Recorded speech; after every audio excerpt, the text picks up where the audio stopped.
so that you're actually feeding something, feeding a foreign invader inside of you. And it's something I can tell you about and you can listen to on a video, but it's not something you actually can know or understand until you've experienced it. So I went through this cleanse. It was like 60 days long. It was surprisingly not that hard. If you have a terrible diet, it would be harder for you, but it wasn't really that hard. This guy's protocol, he recommended eating a lot of fresh fruit. If I was gonna go back and do it again, I wouldn't have done that. Just based on my own research, because now I'm taking my own tools and combining things of how to come up with this. And to do different things, and there's certain core patterns, and even though I was ignorant on parasites, studying what I've studied for the last 15 years, there's things where I'm like, oh, we should probably do this, you should do that, this isn't a good idea. So I went and did the protocol. And then a few weeks later, I was like, all right, it's time for some gummy bears. So I ordered gummy bears, and for the first time in my life, I didn't really care if I ate them or not, which was super weird. Like, I give myself permission to do that. Do I eat gummy bears every day? No. Do I eat them a couple times a month or something? Yes. That's my go-to. Maybe yours is something else, yours is whatever. M&Ms are your thing. Are they organic? Sometimes. Normally, no. I'm in Colombia, so they don't have high fructose corn syrup at least. But it's made me start to think more and more, what kind of things are pulling energy from us? And I'll make some more videos about this. You have sexual parasites. Again, you don't know until you cut them. I cut them recently this year. I'm cutting them again. I've had multiple friends and clients in the last month cut them, where they're attracting totally different partners. They feel totally different in their body. Women that have wanted to attract a certain type of men that haven't, and now it's just like showing up. These parasites are everywhere.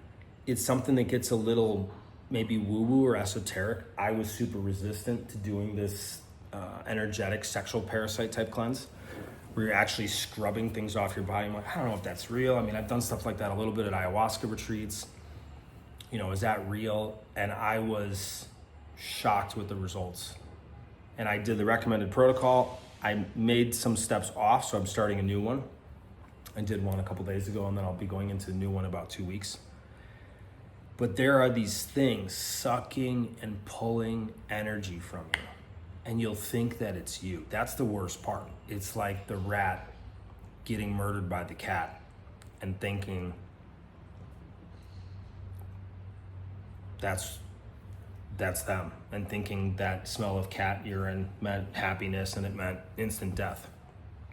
So what if what you think, especially gives you freedom, it's sleeping around, it's porn, it's drinking when you shouldn't drink. If you drink once in a blue moon, is that gonna kill you? No. But if you need to relax, these things that you think that are you, that you think that is your decision, the choices you make, the habits that affect your mind, your body, your spirit. What if you're actually in a form of slavery? And you don't know.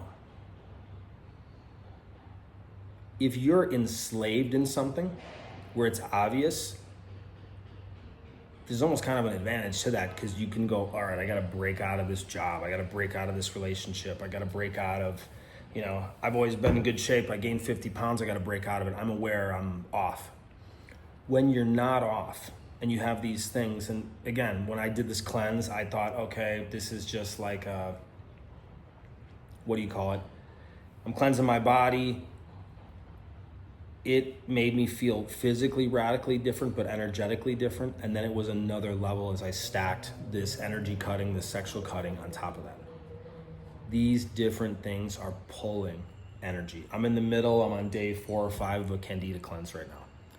Because of how I did the parasite thing, it was weird. I had like a candida flare up, and that's not something I thought I've struggled with, but I did on enough of a level to notice.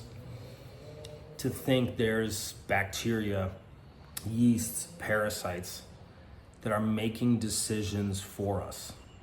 And you gotta wonder, it's not like corporations or certain governments around the world you think they might know about some of this stuff and just things go unregulated or fast food is everywhere. And these things that are subtly keeping us a slave, making us a slave. And yet, if you live in a Western culture, if you live in the US, we think we're so free. What if you're walking through life with the illusion that you're a free man and you're being a slave to your sexual desires, to parasites that live inside of you, to parasites that live inside your sexuality, to parasites that live inside your mind, your body, and even your spirit? Something to think about. If you haven't done a parasite cleanser, haven't looked into this, parasites will get you and you'll never know. And the thing you get from the doctor may do little to nothing. I did the antibiotics and I did all the other medications and I felt horrible and still had the symptoms. See you again soon.